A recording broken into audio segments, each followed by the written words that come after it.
Yemen की ताकत और यमन का मास्टर निकला ईरान। मेरे दोस्तों, अमेरिकी इंटेलिजेंस रिपोर्ट का दावा यह है कि यमन इतनी ताकत से और इतने सटीक हमले ईरान के दम पर ही कर पा रहा है। ईरान अपनी इंटेलिजेंस से मदद हूथीस को दे रही है और यह भी रिपोर्ट सामने आई है कि ईरान की इंटेलिजेंस ये तक बता रही है कि कौन से देश का जहाज कितने बजे कहां पहुंचने वाला है। हत्ता कि यह भी बता रही है कि कब ड्रोन हमला करना है, कब मिसाइल हमला करना है और किस तरह और किस जगह करना है। पूरी तरह से ईरान इसको कंट्रोल कर रहा है। ये तमाम रिपोर्ट्स मौजूद हैं।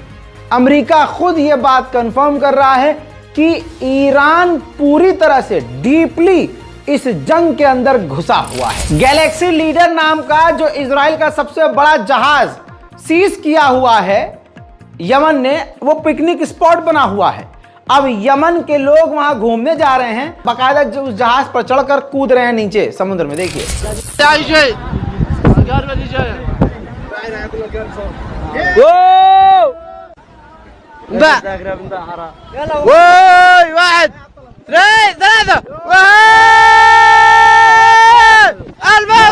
उधर स्पेन ने कहा है कि अभी हम सोच रहे हैं कि यमन के खिलाफ बनाए गए अलायंस में हम शामिल हों या ना हो। मेरे दोस्तों, पहला अमेरिकी कैदी जो गाजा की कैद में था, पहला कैदी अमेरिकी मारा गया है गाजा की सरजमीन पर। अभी तक ये क्लियर नहीं है कि हमास ने मारा है या इजराइल के हमलों में ही वो मारा गया है। उधर आईडीएफ ने कहा है कि हमास ने $1 मिलियन 2022 में टनल्स पर, यानी जो एक जगह से दूसरी जगह जाने के लिए जो सुरंगें बनाई गई थी, दरवाजे बनाए गए थे, उस पर खर्च किया $1 मिलियन।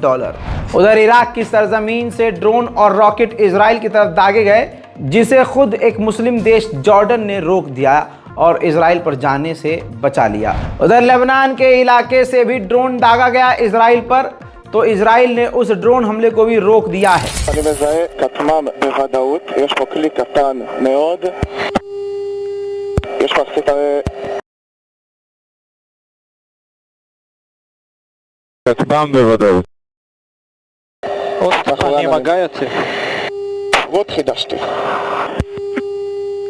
בזיהוי כטב"ם רשאי להפיל הטיסה.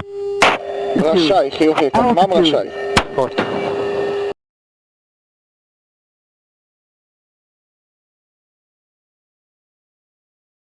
יש פגיעה מטרה ופלט. ब्रेकिंग न्यूज वाली एक खबर बता दूं, इजराइल ने कंफर्म कर दिया है कि लेबनान से जंग का वो जो है चांस बहुत ज़्यादा बढ़ गया है। वहीं दोस्तों, जापान में फॉरेन मिनिस्ट्री अफेयर के बाहर सीज फायर को लेकर, सीज फायर के लिए गाजा पर बमबारी रोकने के लिए प्रदर्शन हो रहा है।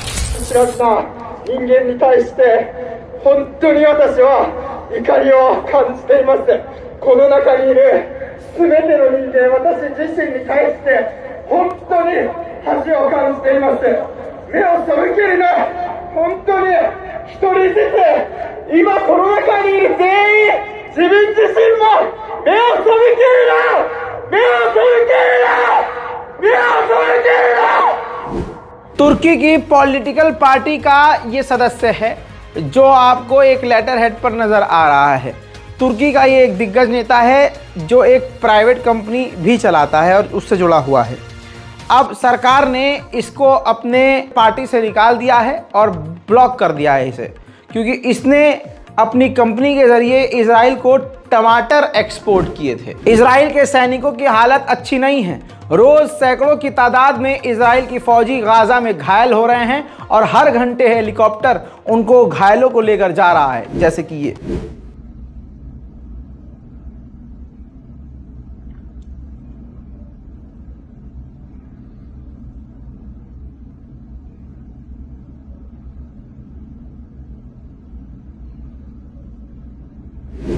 यूएन की एक्सपर्ट तक ने इस बात को कह दिया जिस बात को हम कई सालों से कहते आ रहे हैं।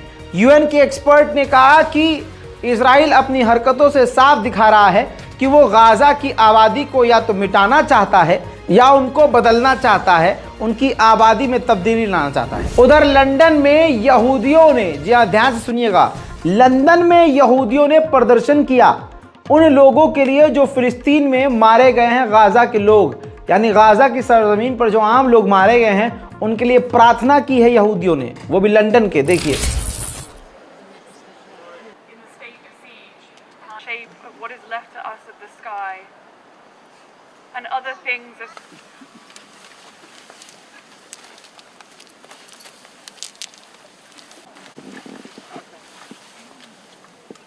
Ophir Leadstein, who was killed along with his son, Muslim.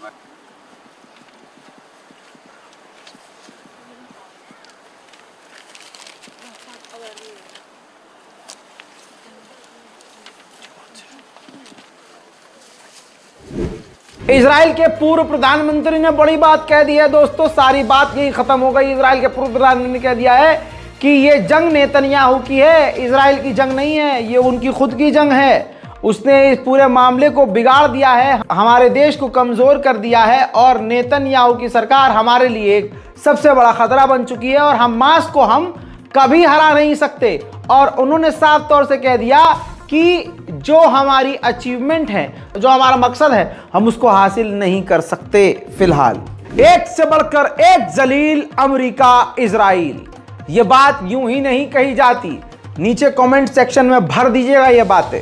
मैं आपको बता दूं कि चर्च पर, कैथोलिक चर्च पर जो फिलहाल हमला किया था इजराइल ने गाजा में, आपको बता दूं कि अमेरिकी कांग्रेस ने उसकी पूरी जानकारी, उसकी लोकेशन, तमाम जानकारी इजराइल से शेयर करी थी, जिसके बाद इजराइल ने उस चर्च को निशाना बनाया। तो इजराइल के जरिए अमेरिका खुद कैथोलिक चर्च पर हमले करवा रहा है और खुद